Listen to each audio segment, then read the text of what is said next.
How are you? Good. Open for questions for Coach.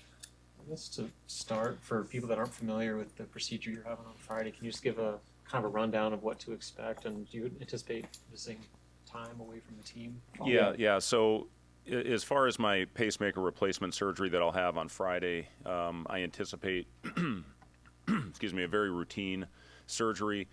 I've had one of these done before, so just a little background. I had open heart surgery in 2005. That's what ended my NBA playing career. And during the procedure to correct an aortic root aneurysm, they nicked my conduction system, which is invisible when you go through that procedure. So I developed a 100% heart block, and they implanted a pacemaker in me after that first surgery, and I was in the hospital for about a week as they got everything set. And that lasted about 10 years. So I got it in '05. The second one, actually 9 years. I got in 2014. I was at Iowa State, and I was at a recruiting event, and my pacemaker went into reserve battery mode. Technology is much different now. Back then, you put these little handcuffs on. You interrogated it in the phone holder. This is when phones had a cord in them. And went up to the Mayo Clinic. They said, you need to get up here like immediately. You're on reserve battery mode. So I was up there the next morning. Got it replaced. Technology is better now. I have a monitor right next to my bed. The last time the pacemaker was interrogated, they saw that it was on low battery mode. And we got about a month of battery life left, so we felt that this weekend would be the best time to do it. As far as missing time, I don't anticipate missing any time. I will have the procedure done Friday. I'm going to go to practice on Friday morning. I'll be grumpy because I have to fast. I can't eat. And I'll get through the procedure, hopefully recover over the weekend, and barring any complications, I should be back on the court on Monday. Can you at least have coffee or water? Is it I can have clear liquids, yes. I can have coffee. You'll have to take that up with my doctor, Amy. I don't know. They told me I could drink black coffee only, just black coffee. So This was the start of practices was kind of the first time your full group has been together. I know you had some late additions and guys sitting out. I guess what's that picture look like from the few practices you've had, and what are your feelings on the team right now? Well, we've had the full team together pretty much since we've been back in the fall. So, they say first practice, which was yesterday, but we've had really 13 weeks together. The first actual practice is this year was on June 9th. And then we had the 4 weeks of the first summer session, 4 weeks of the second summer session where we got 4 hours a week with them. And then we just finished our 5 weeks in the fall. So it's not like the old days where you came in on October 15th and that was your first official practice. And then you had about 3 weeks, and then you had to get the whole system in, and then you're playing games. Now we get so much access and so much time. So it looks pretty much the same. We're not going to go out and fry them and have 3 or 4 hour practices. And then in December, we're mentally, physically, we're drained. So we have a purpose to everything that we're doing right now. We're very fortunate with the sports science department. I know I've talked a lot about this in the past, but we have a very specific formula as far as how we map out our practices. Today was the hardest practice that we've had so far with this group. The one guy that is out right now is Sam. So Sam sprained his ankle last week, pretty severe sprain. He's making progress. The swelling is starting to go down, and hopefully we'll get him back on the court in a couple weeks. But and the good thing about Sam is he knows what he's doing out there. It's not like Sam needs every rep. He plays the right way, and hopefully we'll have him back before we open up with games. But, for the most part, it's been a group that has been healthy. They've been very diligent in their work habits. We've had no resistance at all with this group. And it's really been a fun group of guys to be around, and very hardworking, very competitive. We're still making a lot of mistakes right now. We need to clean some things up. But when you have a team that comes out and competes every time they step on the court, you have a chance. And that's definitely the group that we have. Very similar makeup, I would say, to the last two teams that we've had. High ankle sprain or? No, thankfully it's a low ankle sprain. Yep. Where would you like to see this group collectively progress between now and the beginning of the season? Yeah, well, we need to take better care of the ball. That's always a thing early on, and you could probably ask 300 teams right now what they need to improve on, and they would tell you taking care of the basketball and valuing possessions.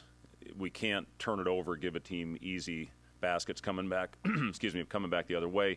We can't give up offensive rebounds, and we've got a team that I think has a chance to be a good offensive rebounding team, so we're giving our guys a good look on being diligent with your blockouts. And then transition. We have a team that I think can play with pace, but we have to figure out when it's not there, when to slow things down, and when to execute. And that is leading to some of the turnovers as well. 2 weeks ago, I thought we had it figured out. We had a week where I think we had a 3.5 to 1 assist to turnover ratio, and that number's come down. So we got to get back to doing a better job of valuing the ball. I wanted to ask you about Nick Janowski.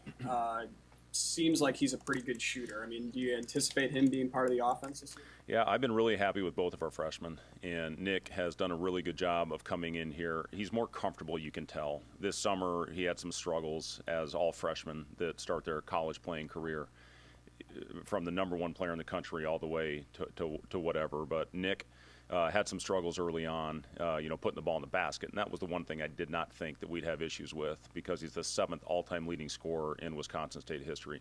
Nick has an unbelievable future in this game. He's been playing the point guard position behind Raleigh, behind Aaron, but he can also play off the ball.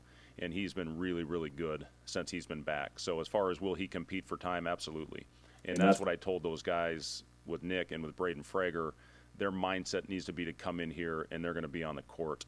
Frager has been awesome. He's making shots. He's got a nice high release. He's 6'6", 225. He's already got a body that can compete in the Big Ten, and he's 17 years old. He should be a senior in high school right now. So both of our freshmen have really, really bright futures. We've got a deep team. It's going to be the number one biggest issue for us as a staff on who is going to deserve those minutes, who's going to be in the rotation, who finishes games for us, because we've got a lot of talented players on this roster, including those 2 freshmen.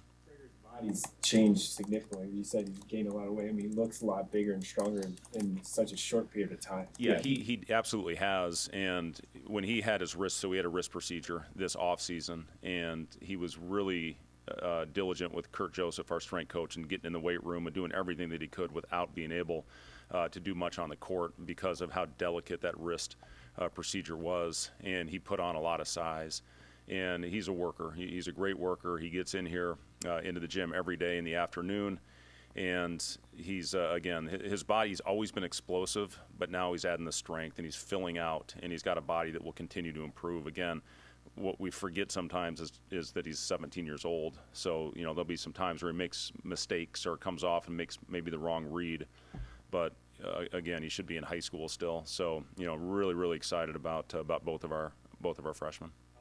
He fit in since he arrived. Yeah, Berke has been he's as talented as anybody that we have on our roster. He can pass, shoot, and dribble, and he can initiate offense. He can rebound the ball at 6'10" and bring the ball down the floor. He's got length, and he really is a tremendous passer and a guy that can knock down shots. So his feel fits within our system. It's a read and react type offense. And he's got good length, and he's starting to really get good deflections on the defensive end as well. We haven't experimented with him at the 5 yet, but there's going to be times where we can have a really, really skilled lineup on the court with him at 6'10". When I look at our roster, Raleigh 6'5", Bryce 6'7", Jawan 6'7", Berke 6'10", and then Braxton 7'1", with Andrew Morgan, with Gavin Griffiths with their size, with Sam's toughness, with Connor Recesion's shot-making ability. We're going to have a lot of different lineups that we're going to be able to throw out on the floor, and it's a very versatile group of players. So, I'm excited about it. Aaron Eulis had an unbelievable day today, and has maybe had his best week. A lot of competition right now, and it's what you want. It's what you want at this stage of the game, and we'll figure out the rotation as we continue to go on. And we've got 28 practices left, and then we're on the floor. So a lot of work to do, but very pleased with where we are right now. How much of a luxury do you think it is to have Bryce have the experience of being the lead guard last year? Now he doesn't necessarily have to be, because you have 2 lead. Well, and I really like Bryce in that role. So there's going to be times this year where we do put the ball in Bryce's hands, especially when he rebounds it. We've got multiple guys that can get the ball off the glass and initiate the offense, and we just need to fill all the spots on the floor. But there may be a stretch where we put the ball in Bryce's hands and have Aaron or Raleigh getting out and running, or having Bryce on the floor with another mix of players where he can handle it, because I really liked what that looked like, especially at the end of the year. And he did a great job of getting to the free throw line. And we're going to have to do a good job of that, manufacturing those type of points. Obviously we played through Rink a lot last year, and Rink led our team in assists, so we missed that element out there in the floor right now. But having the pure point guards with Aaron, with Raleigh, having Bryce, who spent a lot of time with the ball in his hands, having Sam that can make plays, you have a lot of guys on this team, with a multi-handler system that can initiate our offense. Ray was one of the loudest people at practice today, even though he can't participate. Just how have you seen him embrace the new role that he's not playing this year, but still trying to be a leader? Yeah, and we've talked to Rink about that. Even though he won't be on the floor competing, and he feels great. That's the hard thing, I think, for Rink, is how good he feels right now. He's got a doctor's appointment in Chicago, actually on the day of our opener on November 4th, where hopefully he'll get clearance from the doctor, Brian Cole, that did his procedure, to hopefully start ramping up his activity and doing some things on the court. But he's in the pool every day. He's on the bike, and he's doing a great job over on the sideline. It's great having he and Josiah, showing Braxton, showing Andrew Morgan some of the things that we want out of that position, playing at the elbow and out of the pinch post. And yeah, it's a great luxury to have a leader like Rink and to have Josiah come back. He's still the hype man over there on the side, but yeah, it's awesome to have those guys part of the program. What did experiencing some success last season do for the returners from a mental standpoint, confidence perspective? Well, the thing that we really want is to give them a hunger that they want to get back there, and they want to improve, and we want to improve on what we did a year ago. Not only get there, but win in March, and that's the challenge. That's the next step. That's the next progression, is to get this program where it's never been before by getting there and consistently being there and now winning those games in March. And having a group, we didn't have anybody really. I think Juwan was the one guy in the active roster that had played in the tournament, and then Aaron being the other one that had played in the tournament. Nobody else on our roster had experienced that. And it is such a different vibe. You can talk to them about it till you're blue in the face, but once you experience that, that's very valuable for your guys. And having a group now that the majority in our rotation have been in that tournament, they want to get back there. And they want to have that, again, take this program where it's never been. And I think this group has that opportunity if we stay together, if we sacrifice, and play unselfish basketball. You see a determination in Connor, after maybe last year didn't go exactly how you wanted it to, and where his head's at right now. Yeah, Connor's been great. Obviously, we have a lot of shooting that we need to replace with Casey, with CJ, with some of the other guys that aren't with us anymore, and that's what he does. He shoots the ball. He can put it in the basket. It's an offense that has a lot of freedom. And he's really enjoyed it. And I think he is still learning some of the things, some of the nuances within the system. But when he gets it going, and when that thing leaves his hands, you think it's going in. And he's been a guy his whole life that can put the ball in the basket. He's shown a nice little floater. And again, the thing that we've stressed with our guys, and I'll go back to the turnovers, making simple plays. At times we get in there, we try to do too much. We try to hit a home run when the easy play is there to be made. And as a group, we have to get better at that. But, we've been pleased with Connor. He does a great job moving without the ball. And, again, when you show some of the things that Casey was able to do in this offense, Connor certainly can make some of those shots. 5 spot with Berkey working up 5 potentially, and then you have Braxton, you have Andrew, the 3 very different types of players. I guess how much does that provide you with versatility, with lineups, different things that you can do on both ends? Yeah, but, Braxton certainly gives us a rim protector that we haven't had here, and he gives us a lob threat at the rim as well. That's what we talked to him a lot about. We are very aggressive in our pick and roll defense, so he has to learn how to play in the pocket. We've been really pleased with how he has performed in that role, but when he gets behind the defense, he's going to be a guy that can throw the ball up to, and a guy that can finish with authority. Andrew has got unbelievable footwork on the block, and against our defense, you don't see a lot of that because we double team the post. We come from the baseline side. So, as we continue on with this and start playing against different types of defenses, I think Andrew is a guy that can get us easy baskets on the block. He's very good at the nail as well. He's got good footwork, and you can run some ISO type actions similar to what we did for Derek a couple of years ago. And then Berkey, again, his pick and pop, if he is at the 5 and he has a big guarding him, is going to be a weapon that we can use, and also his ability to pass. So 3 very different dynamics, and no doubt about it, Robin, it does give us a lot of versatility at that 5 spot. Braxton, today the low that we saw, hitting some threes, no one guarding him. I mean, did that surprise you? Yeah, I don't think we'll probably run a lot of plays to get him threes, but there's some times, yes, where if he's all by himself out there and he's feeling it, that we may allow him to let a few of those go. But again, the thing I've been really impressed, and Larry Brown is a guy that I played for. He was my first coach in the NBA with the Pacers, and Larry was with Washington last year, and he said he'll surprise you. He's really good in dribble handoffs, and he's good in the pocket. And he's shown a lot of poise. I've been really impressed with what he has done. The game is now, instead of throwing it in the post a lot, it's playing in the pocket. That's how you get those paint touches, and now it's making the right read and either finishing at the basket or spraying it out to a shooter. And I've been really pleased with Braxton and the poise that he has shown in the pocket. Is there somebody you could that you've coached in the past you compare Braxton to? Like, he almost sort of struck me as like Joakim Noah-ish. Yeah. He's got. I'd say Robin Lopez is probably a pretty good comparison to him. Plus, they both spent some time in Fresno, and he's just a force. And like Sam, who's a good defender, probably one of the better defenders on our team. He said, "I can't get around a screen that he sets. He is so big." And if he takes the right angle in his dribble handoff or on the ball screen, it's going to put make it a very difficult decision on going under or over, and that's a big body to have to get around. And if the big gets engaged, he can get behind the defense and, again, finish with authority. So, yeah, just his size. And, he had a wrist injury a thumb injury this summer where he really didn't do anything for a good 2.5 months. So now getting him back on the floor, continuing to work on getting him in shape. But you can see, he gets more confident every day that he steps on the floor. And a lot of that is because he's starting to get in shape. Still has a ways to go. But again, I've been really pleased with all, and not just Braxton, but all of our bigs. Andrew Morgan's he's a really good player. When you built this roster after the season, were there specific things you were looking to improve on? Well, we wanted to stay old. That was important last year, and we've got 8 players on this roster that will be their 4th year or more in college.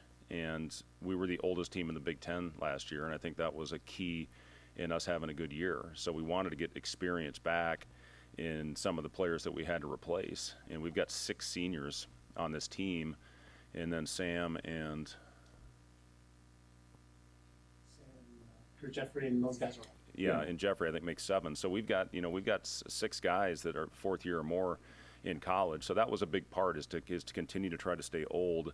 And that's what it is right now with the landscape of college basketball. But we're really happy, I think, with the balance of this roster, having some older players, and then you have the younger guys with Janowski, with Frager, that are really coming along. I've been really pleased with Justin Bolus. He's been unbelievable for us out there as well.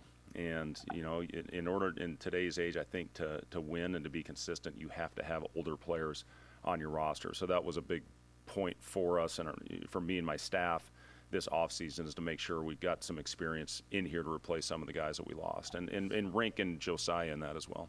What are skill sets you're looking for? We like guys that can pass, dribble, and shoot. We like guys that can do multiple things out there on the floor. And again, we needed to add size. We knew with losing Josiah and losing Rink, once we found out about his knee, that we would have to get some size out there in the court. I think we did a good job of that. And not only with the bigs that we talked about with Burke, with Braxton, with Andrew, but then you look at Gavin Griffiths, who's got size, and you got Jawan back, and you got Bryce back. So we've got size in the front line, and again, versatility that we certainly have not had here before. What have you learned about Gavin's game since getting him on campus? Yeah, he can really shoot it. He's very sneaky athletic, and there's some clips this summer of him getting behind the defense. He goes up, he has no fear. He goes in and tries to finish above the rim. The thing that he can do best, though, is make shots. And we're trying to get him to be more aggressive and understand, when the right time coming off a screen or coming off a dribble handoff on when to pull it or when to continue keep the ball moving. But yeah, he's a really, really talented player. There's a reason he was top 40 in the country coming out of high school, and UConn, and all these schools were after him. So we feel very fortunate to have, again, when you look at Nick, when you look at Braden, when you look at Gavin, he's second-year player and has a really good experience, played in the league, knows what the league's all about, played for a great coach in Steve Peichel, and he's got a bright future ahead of him. It was, pretty special last year, just the team, the run they went on. Besides all the new players, what can fans kind of expect to see from the body of work heading into the first kind of games of the season? Yeah, I hope what we have is a group that's going to go out there. I think our biggest challenge that we all have in this business is finding a way to battle through adversity. And you still see it. You talk about it whenever we have our culture meetings. We talk about battling through adversity. Every day when we start practice or end practice, we talk about how did we do with adversity after the practice is over. And still, when things don't go well, you still have those guys that dive down. The thing that I liked last week, we had a practice where every group, we have 3 teams right now, they all won games. A lot of days we'll have, like today, our one team dominated the entire practice and those other teams shut down. You can't have that if you want to have a successful team. So, that's our biggest thing. Be the hardest working, most together team and find a way to battle through those tough times. Mentioned pretty much everybody, but Jawan, I guess what's his role? Has it changed at all with how the new additions fit in and what he did last year? Yeah, Jawan's one of my favorites. He's one of the favorite guys I've ever coached. He just does everything. He does whatever it takes to win. He's not a guy that goes out there and hunts shots. He just goes out and tries to make winning basketball plays and play winning basketball. One of the most versatile defenders in the country, one of the best offensive rebounders, getting us extra possessions. So he hasn't changed. He's worked very hard on his shot this offseason. He is shooting the ball better right now, so I anticipate his percentage going up this year, but just a guy that does everything for us. Thank you, guys.